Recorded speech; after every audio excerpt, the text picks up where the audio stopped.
So we'll look at a different thing here now. We'll look at shear.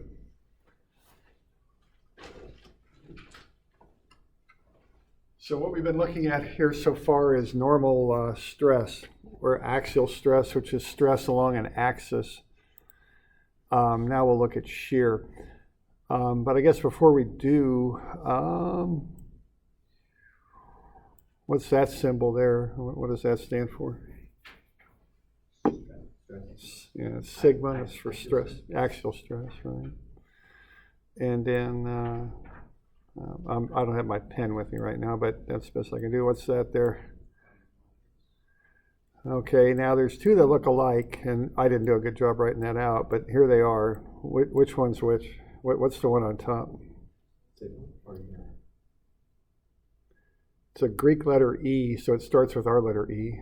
Epsilon. Yeah, epsilon, yeah. That's strain, right? No, strain. And then how about below? That's just E, obviously, but what is that?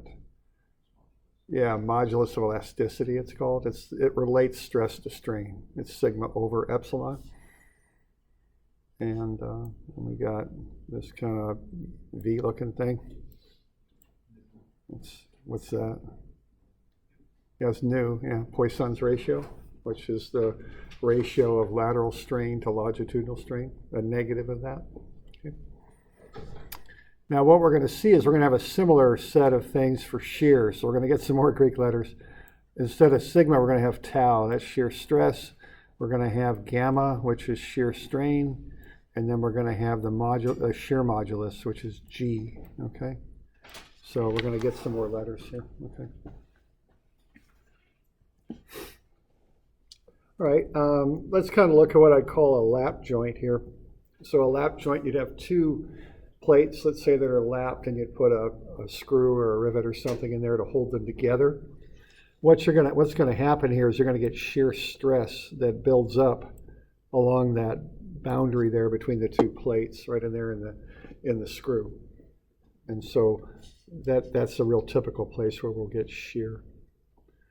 Okay, that's a pair of shears. You know, they're called shears for a reason. They shear. Okay, so you see the serrated edge right there. That's going to basically hold. These are kind of loppers. They're supposed to you trim branches with them. Now that holds the branch, and then the sharp edge cuts through. That's the idea. Okay. All right, let's look at a simple example here. Let's say we got that kind of a lap joint as I was just showing you. And let's say we're going to pull on that bottom plate with 1,500 newtons. I'm on page 170 is where I'm at.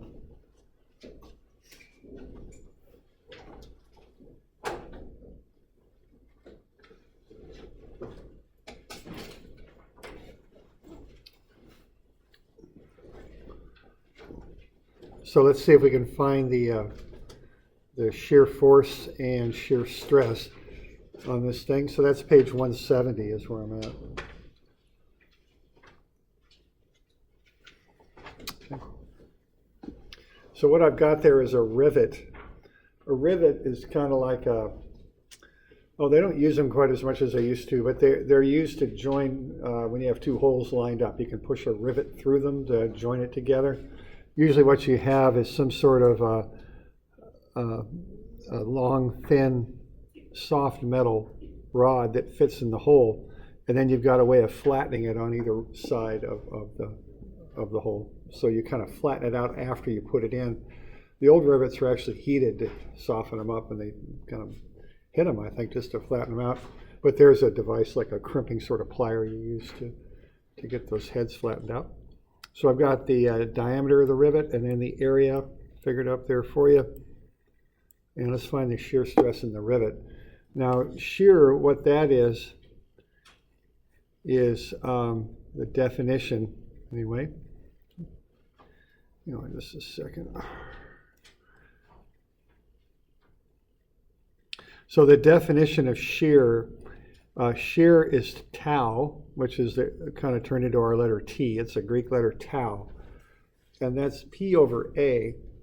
Although actually when they do shear, quite often instead of P, they use V for some reason. So instead of using P for the load, they use V for shear load for some reason, okay?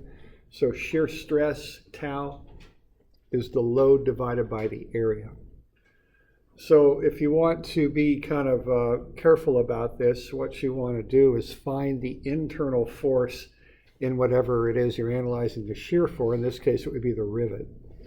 Okay, so what if you make a free body diagram here, right along the edge of the two plates, you're going to pull out that lower portion of the rivet. That lower plate would pull it to the right with 1,500 newtons. So I think it's pretty apparent that the internal force would pull back to the left at 1,500 newtons, just doing a basic equilibrium analysis there. So sum of Fx is 0 is minus V plus 1,500 newtons. So V is 1,500 newtons to the left. And then when you find tau, you would take that force and divide it by the area.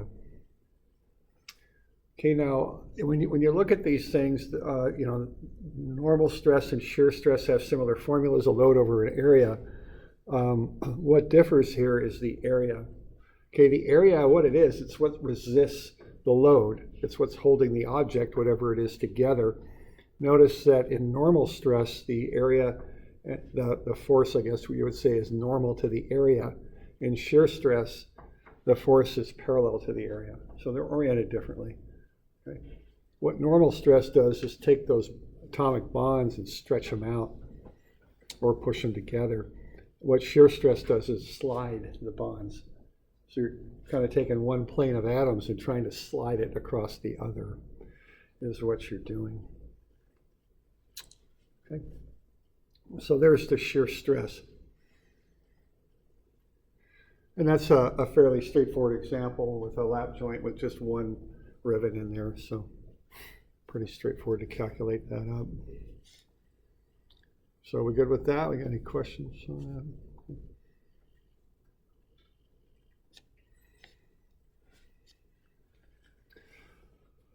All right, now let's look at a little bit more complicated example. Let's take two boards and attach them to the wall and put a third board in between and pull on it, okay?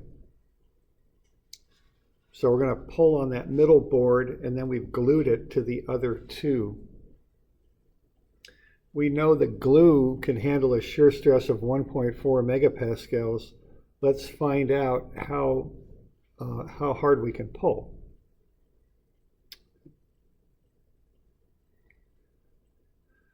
All right, now on this one, it's a little bit more complicated. Now, not a horribly complicated, but it's a little bit more. And so I want you to, and I'm going to give you one for homework that's even more complicated than this. So I want you to kind of understand how this works. Okay, so what I've got there, I've got a 3D sketch, obviously, that we're looking at there with the boards shown.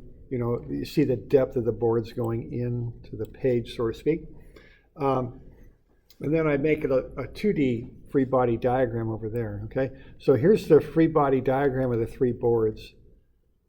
Okay, I've got these two boards are attached to the wall. I'm pulling with a load of P, so I would assume that the force at the wall is half a P, P over 2 to the left. Right now, if I want to know what the force is in the glue, I want to cut a free body diagram that cuts through the glue. See, that's how I find the force in the glue. I cut a free body diagram through it. So I'll cut a free body diagram like that. When you cut through something with your free body diagram, that internal force becomes external and you can solve for it, okay? So that's how you find an internal force. You make a free body diagram that cuts through wherever the internal force acts. So what I've got there is I've got P over 2 to the left on that top board, and so the glue will have to exert a force to the right, and that'll be V, which is the shear force. All right, so I can go ahead and solve for V just by doing equilibrium, and I'll just set sum of Fx equals 0, and I think I'm going to pretty quickly come up with the fact there that V on that top example is just P over 2, right? It's half of the load I'm applying. And then I can do the same thing on the lower glued joint. I can just cut a free body diagram that goes through the lower glued joint. And I could use the top or the bottom. I just went ahead and used the top just to kind of illustrate what I'm doing there. So I've got P over 2 to the left, P to the right, and then V, as I assume, which is the force in the glue to the left. So I get minus P over 2 plus P minus V is 0. So V is also P over 2. So what I've got there is the shear force in the glue is going to be the load that's applied divided by 2, P over 2.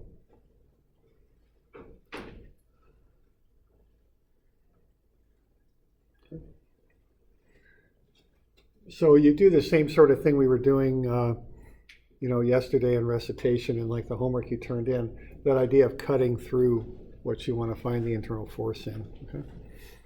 And in both cases, I get the shear force is P over 2. Questions on that? Okay.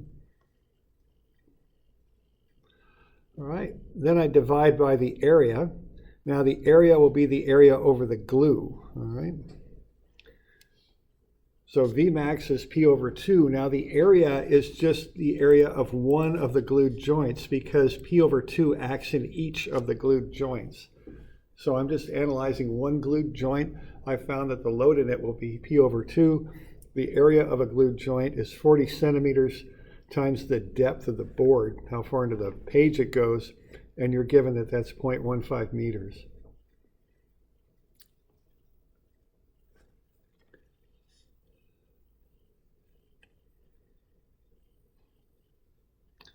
Okay. So if tau is V over A, and V is P over 2, that means that tau, the shear stress, is whatever the load is I'm applying P over 2A. So I can solve for P, it's tau times 2A. So I can take that allowable shear stress, multiply it by 2 times the area, and I'll get the maximum allowable load I can apply, 168,000 newtons. So that's the load I could safely apply to that joint, 168,000 newtons. Now, if I'm using a safety factor, let's say of 1.5, I would take that load and divide it by 1.5 to get the allowable load to be 112,000 newtons. Is that 168? Yes, 168,000, yeah.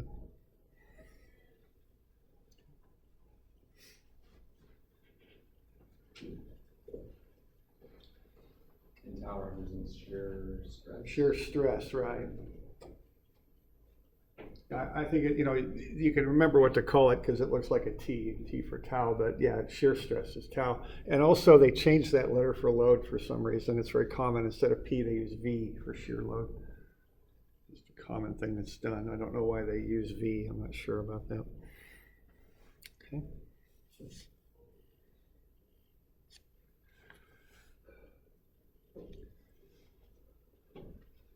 Questions on that?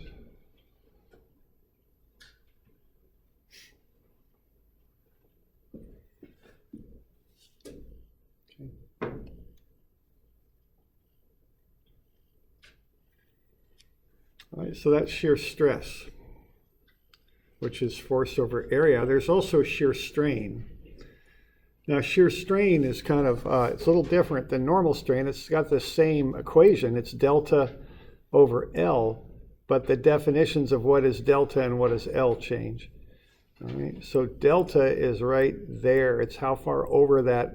I have that rectangular book there originally, but the corner of the rectangle is going to move over a little bit. So that's delta, how far over that corner moves. The length then is the distance over which it moves. It's the kind of the side that deforms, you might say. So that's L, okay? So the shear strain gamma will be delta, the deformation, divided by the original length. Okay. So that's what's happening there. But I'm on a different page now. That's the next one. Yeah, I'm on 180. 180. Okay.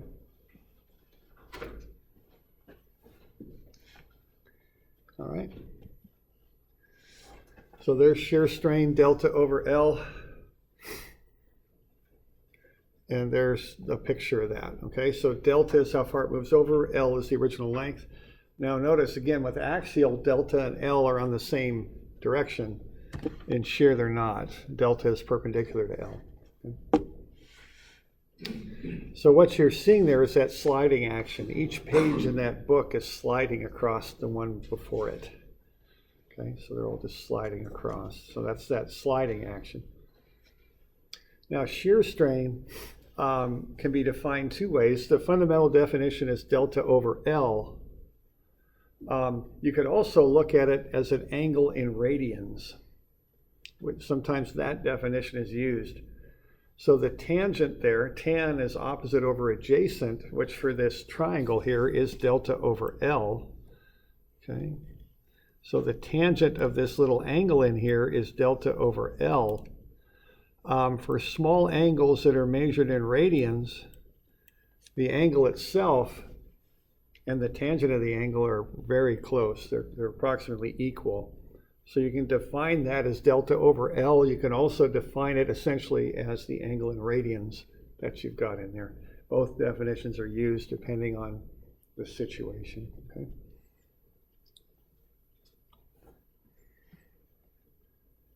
But you know, the fundamental definition is just delta over L. Okay. Now we've got different sign conventions. Positive shear strain, the angle gets smaller there in the lower left-hand corner.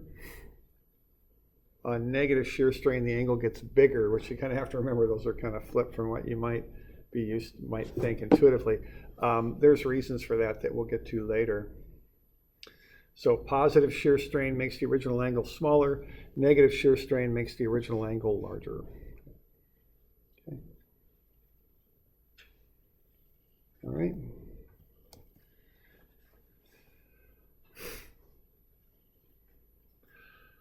All right, so we have the shear modulus, which is G, which is tau over gamma, which is the shear stress over the shear strain, which is analogous to E equals sigma over epsilon. It's the same sort of relationship. It's called the shear modulus. Sometimes it's called the modulus of rigidity. There's also an equation that relates the three common variables for materials together, E, G, and nu. Its E is 2 times 1 plus nu times G. So if you got two of them, you can use that formula to find the third. That's on your formula sheet, that one. You need it. Plus, you know, all this stuff is, I believe, in the upper right-hand corner, or upper left-hand corner of the formula sheet, a lot of this information. Okay.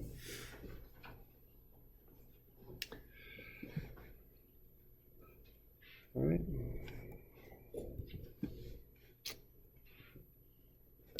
All right, let's have a look at an example of this. Let's say we're going to use a bolt cutter here. I don't know if you ever cut chain at the hardware store. They have a device like this, kind of a little hydraulic cutter. So this one, we're going to have a hole for the bolt that we stick the bolt into, and then we'll have a jaw that shears that thing off with that bolt cutter. So there's the hole that the bolt sticks into. Okay. Now, if you ever look at scissors when they start to go kind of bad, they get kind of loose, you know. What you want for a good pair of shears is a real tight fit between the two blades. That way you get a nice clean shearing action. When they get a little bit older, they get loose, you got to get a bit of a gap in there. So let's say we've got a gap here in our, between our two blades there, okay? So 0.15 centimeters. Okay, so let's say we're going to apply a 3,000 Newton load and we don't quite shear off the bolt yet. Say that's happening. Okay, and let's say that what happens is we push the one side of the bolt down a very small amount, 0.00012 centimeters. So what we've done, we've held the left-hand side of the bolt rigid in that hole. We've pushed the other side of the bolt down by that small amount, 0.00012 centimeters, and in between we've got the 0.15 centimeter gap. Okay. Let's do a little shear analysis of this, okay? We're going to pull this little piece of the bolt out that bent downwards, and we're going to show that right there, and we're going to analyze this, okay? All right. So let's see what we got. Let's start off with the cross-sectional area of the bolt. And are we given the size of that thing? 1 centimeter diameter, I think. So why don't you come up with that area?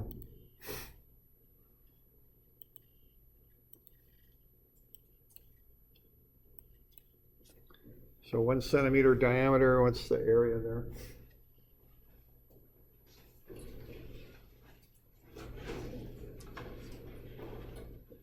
Now I do like to, I think I'll put stuff into meters on this. I'm not sure what I did on my key here, but yeah, I held meters on this. Okay, so let's get meters on that. So take the radius, remember that, and square it, multiply it by pi.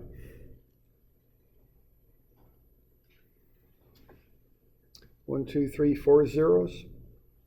7854. Okay, now find the shear stress. So let's get the area of the bolt. You just have that load. I mean, it's nothing too fancy going on there. You're just applying 3,000 newtons. So take that and divide it by the area. You should come up with the stress. Okay.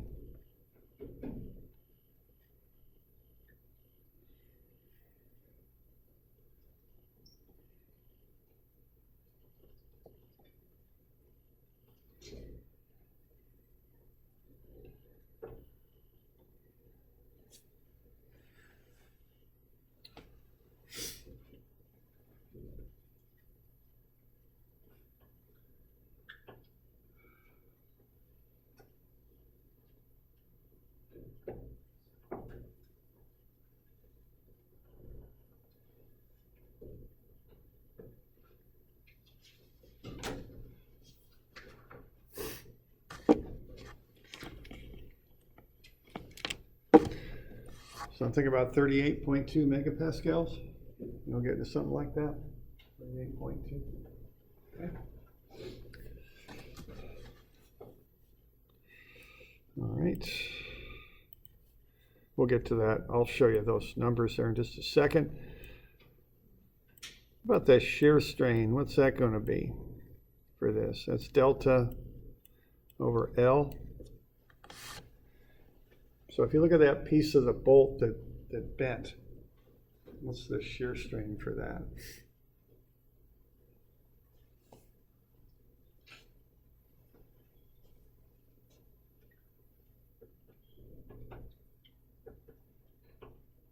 I'll be right back to it. I'll grab something.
What do you guys use for the shear force?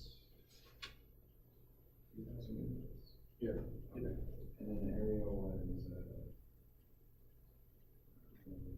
0.314 times millimeter. What did you get? For the area? Yeah, for the area. What did you guys get? I got 7.5 times 10 to the negative 5. Yeah.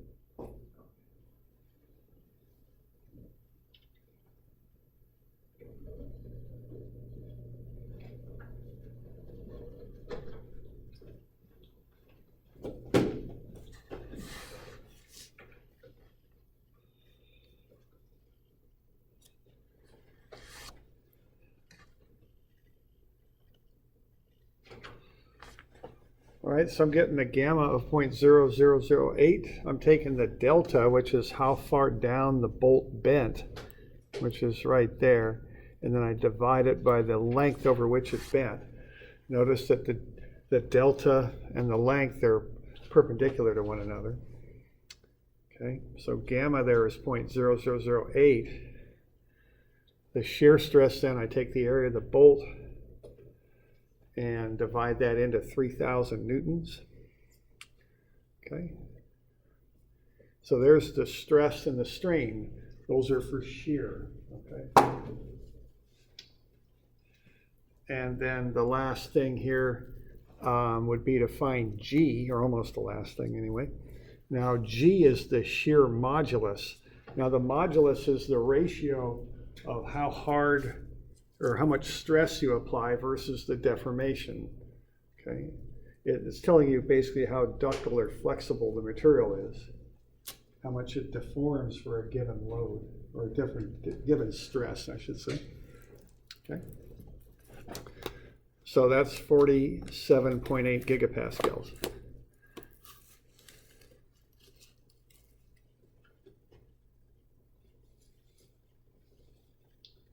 So are there questions on that?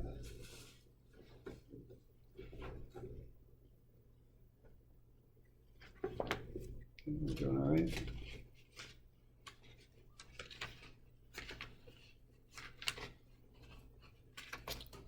Okay.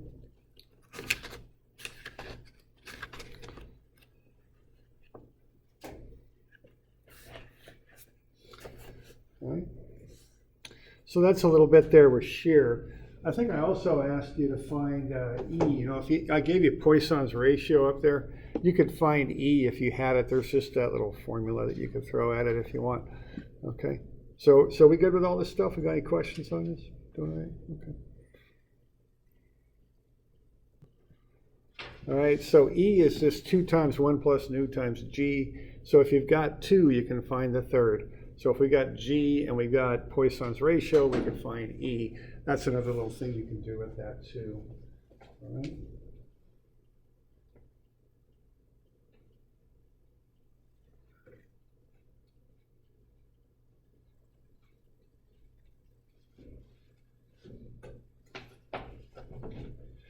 All right.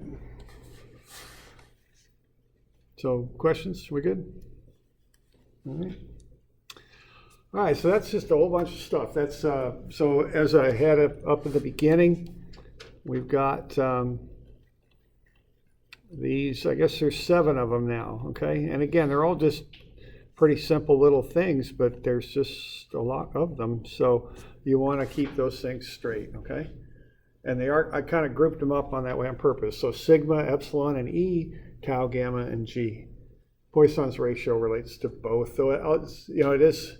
Although it primarily relates to lateral and axial strain. Okay. All right. So let's. So everybody got that down? Everyone got it written down and all that? Okay. Let's have a look then. Let's review this stuff a little bit. So let's kind of go through these. You should have a page that looks something like that.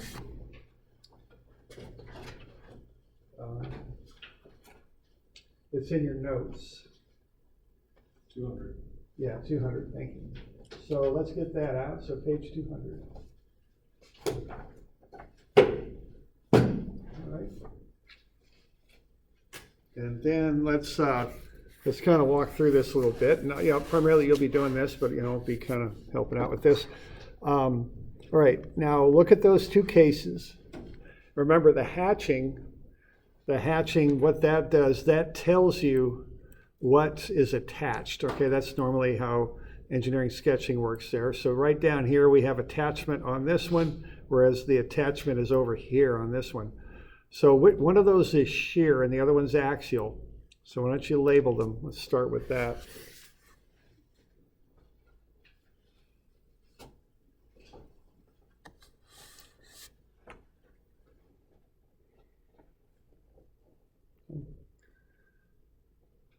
So when I think of axial, I think of taking a spring and stretching it or compressing it. When I think of shear, I think of having like a deck of cards and just kind of pushing it over, and each one slides a little bit with the one above or below it, you know. That's kind of how I think about that, all right? So axial or normal on the left, shear on the right. Are we okay with that? And I want to go over this because I just want you to kind of understand the difference between these two things, okay? All right. Now let's find the stress, strain, and deformation for each one, okay? Now to do this, you need the area and the length. And these things are all related. And I have kind of this hint, and this is something that might be worthwhile kind of remembering, okay? The hint is the area is what is attached. The length is the side that is not attached. Okay, and that definition, I've had to think about this for a while, but that definition works for both of them, okay? So the area is what is attached. The length is the third dimension that is not attached. Between the area and the length, you cover the three dimensions of the object, okay? So why don't we see if we can find these things. For each case, shade in the area and label the length and show the deformation. So just sketch in, let's just start with the areas. What's the area on the axial case? What's the area on the shear case? Just sketch it into the 3D sketch. And then after you've got that, show the length.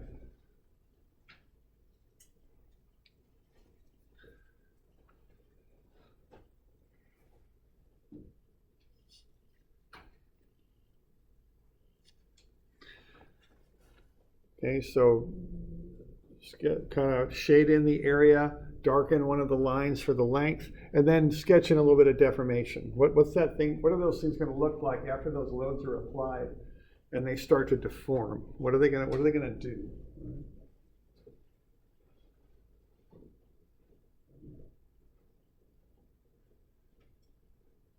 And I've kind of mentioned this before, but you know, when you're in school, it's all about pushing the buttons on your calculator. But when you're working, it's different. It's more about understanding of building this bridge or this jack or whatever it is. What's going to happen to this thing?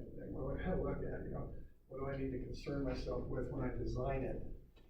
So that's why I like to do these little visualizations, because they help you to see that a little better. Okay.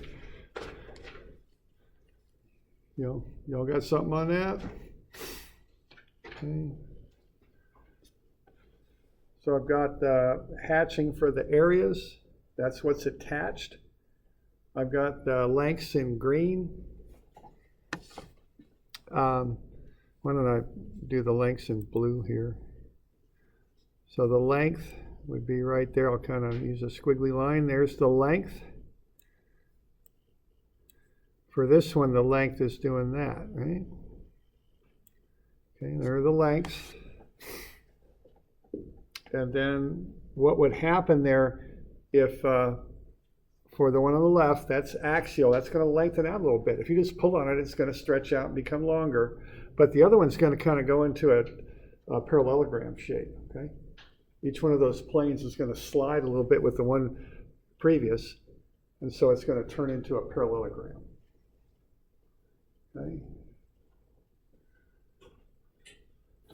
Now, another little thing while I'm thinking about it, I've mentioned this in statics. I kind of like to mention little tips for school and such. You know, test taking is probably the most unrealistic thing we do here as far as job skills. I mean, no one's going to put you in a room on the job and limit your time and the resources you have and tell you to figure something out. I mean, it doesn't really work that way, but all the same, you know, that's something you have to learn how to do, right? Now, if you have a test about this, what you could do, and this, you know, my view, this is perfectly fair, you know, it's just, this might be hard to remember in long-term memory, but you can put it in your short-term memory and just keep saying it to yourself.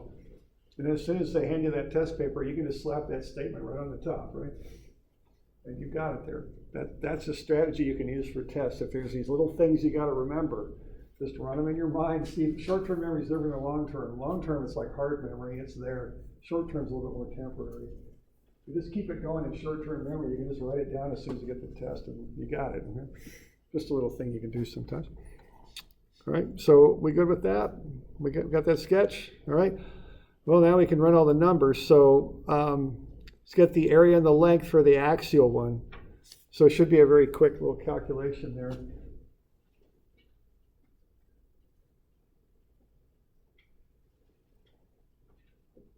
See, once you have these numbers, the rest of the calcs are pretty straight up.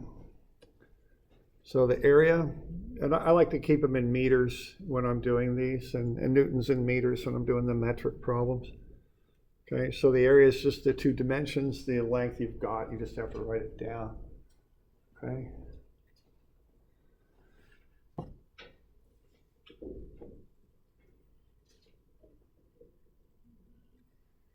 Okay. So 0.2 by 0.3 is 0.06. That's the area that's attached, or the axial. The length is just 0.4, right? Okay. Once you got that, find the stress.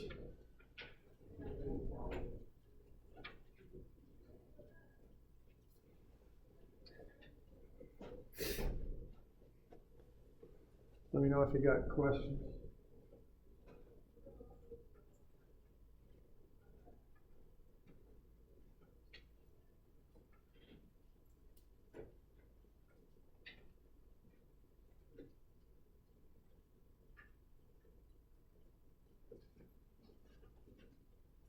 So what's the definition of stress?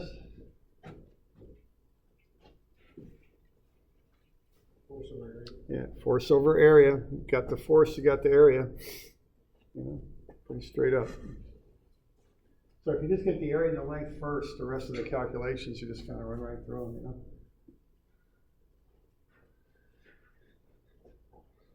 So take the force over the area, you'll get the normal stress.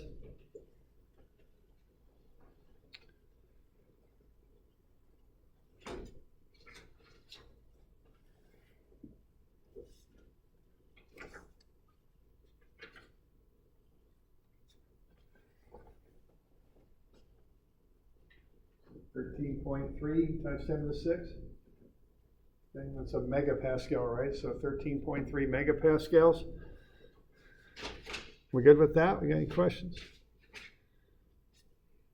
We're good? Okay. Find the strain next. Definition for strain is? Change. Yeah, deformation. There's so many words here. Deformation, deflection, displacement, change, whatever you want to say. And then divide that by the original length. That's the convention on that.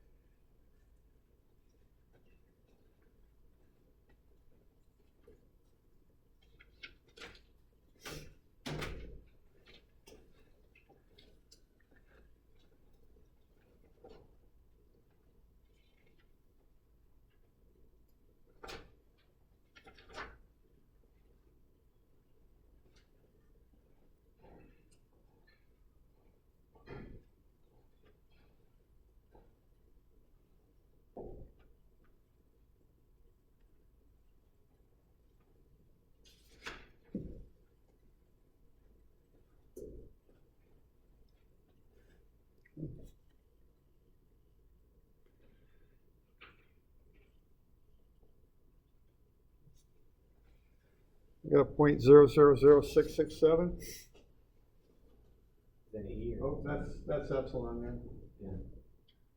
Yeah, I'm sorry, I got a hit on that. I didn't realize I'd done that. Yeah, we got the strain.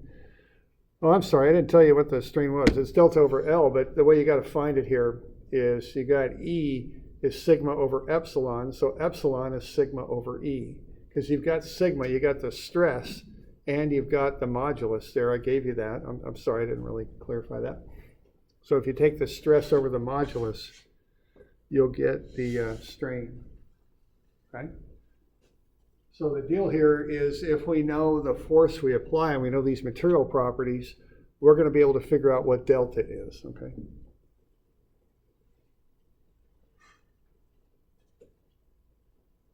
I kind of got off track on that one a little bit.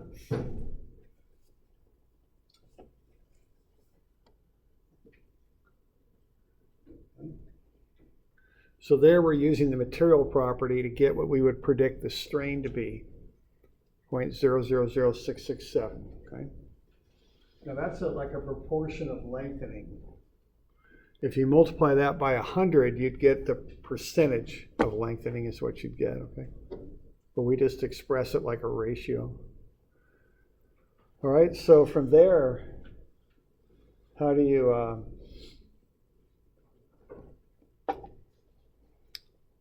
get the delta then, once you got the strain? Once you get, that'll get to the basic definition of strain. Multiply the strain by the length. Yeah, multiply it by the length, you get the delta, because strain is delta over L, so delta is strain times L. Right?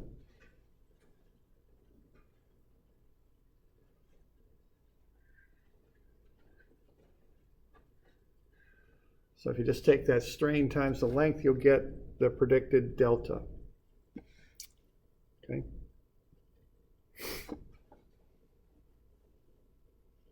So 0.000267 meters. Now notice these deformations, especially for metals, they're very, very small. You know, things, the materials we typically build structure out of, it doesn't deform a whole lot, you know.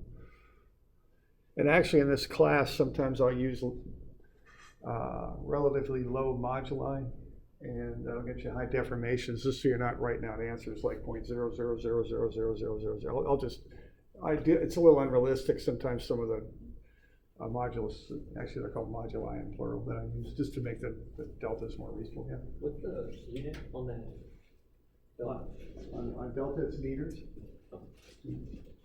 Okay. Okay, so that's the sequence on this. If we know the material property, we know the dimensions of the shape, and we know the load, we can go stress. We can find the stress, go stress to strain, because we know the modulus, strain to delta, because we know the dimensions, okay? So knowing the material properties, the shape, and the load, we can figure out how much that thing's going to stretch out, how it's going to change shape. And that's a fundamental idea in this class, is anytime you've got stress, you've got strain. Every material, even a diamond, will have a very, very small amount of strain for a given stress, okay? So there's always, you know, these things always go together. All right? Well, that was fun. So why don't we do that again for the shear, okay? So you got the area and the length for the shear. And you just run through the same sequence. The letters are different. You know, instead of sigma, it's tau. Instead of epsilon, it's gamma. But it's the same process.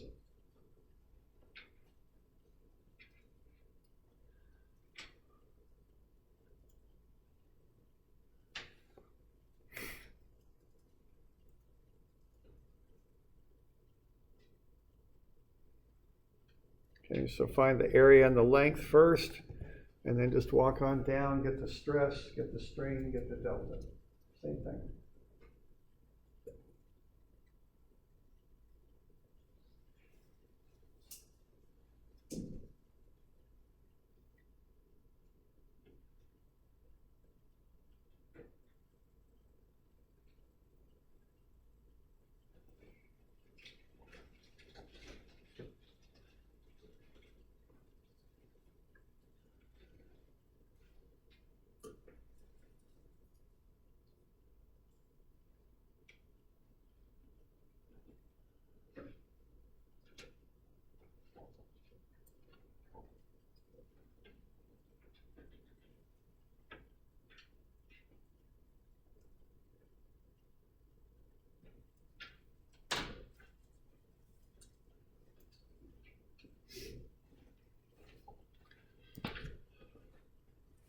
So the area is 0.08 and the length is 0.3.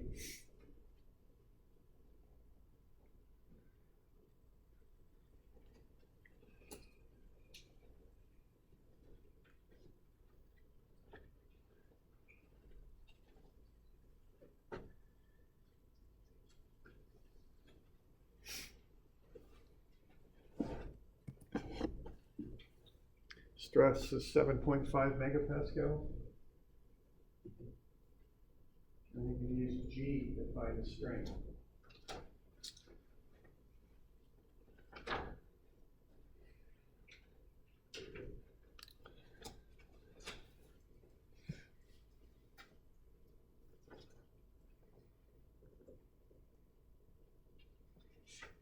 Okay. So to find the strain, what you're going to do there, you're going to go gamma is tau over g. To find the strain, 0.000935. So that's the proportion of deformation. Again, if you multiply that by 100, you get the percentage deformation. That's another way to think about it, based on the original length, okay? And then once you got strain, you can find delta.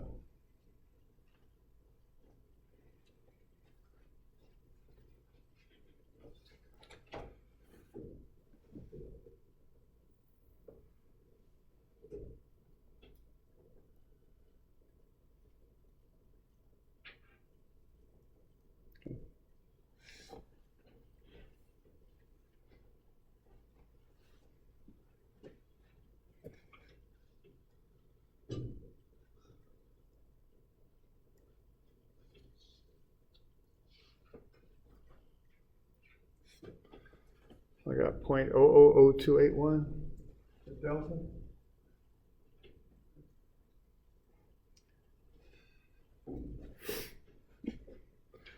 All right, last little bit on that is to find, I think it was Poisson's ratio, because we got E and G. You got that little formula you can do it with. You know, typically you would have a table. If you have a table of materials, you could pretty much list all three, but if by some chance you have only two of those, you can use that little formula there. E is 2 times 1 plus nu times G to get the third. Okay? They're all just material properties, so they're all related. Okay.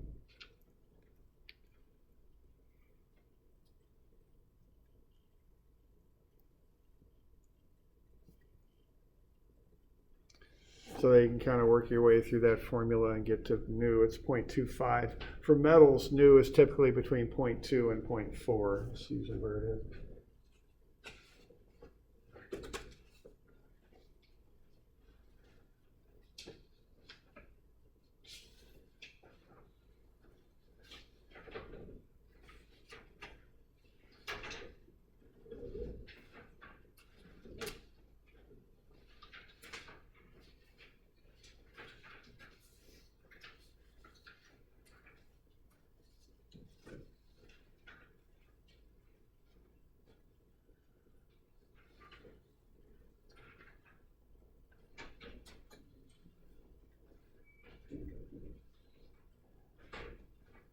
All right.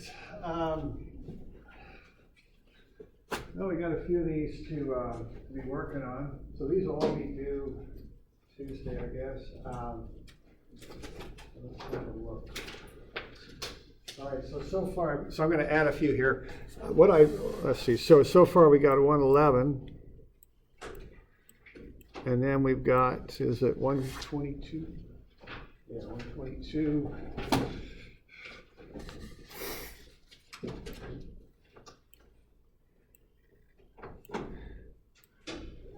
Now we've got some on shear. So 131 and 2. 131 is pretty straightforward. 132, you do need to draw those free body diagrams in there. So remember to use a free body diagram to get the shear force.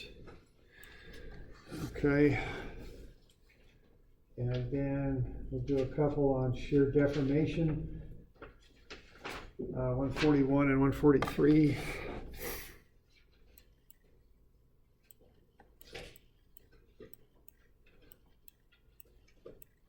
And then I've just handed out a terminology page. Why don't we look at that real quick?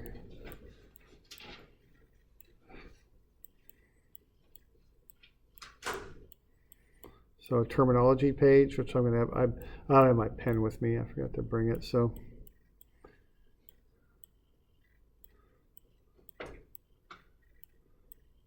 let's just look at that real quick. So these are all due on Tuesday, okay? So we'll go over them on Monday. So look at them over the weekend and let's see if you have questions on them. So on the terminology page, what you've got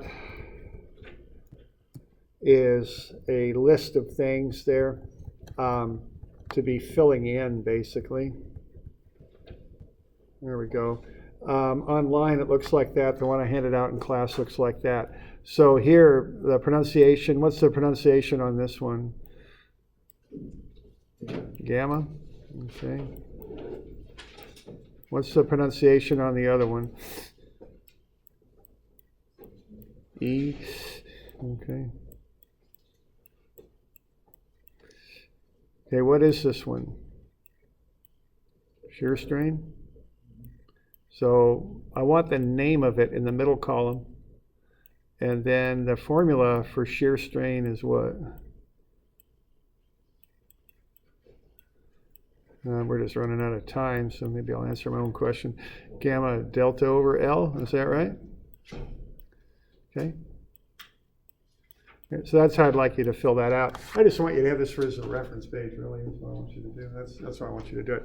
But I'll make it homework and I'll look it over, okay? So sorry about running over there, so we'll call it good. Good. You said roll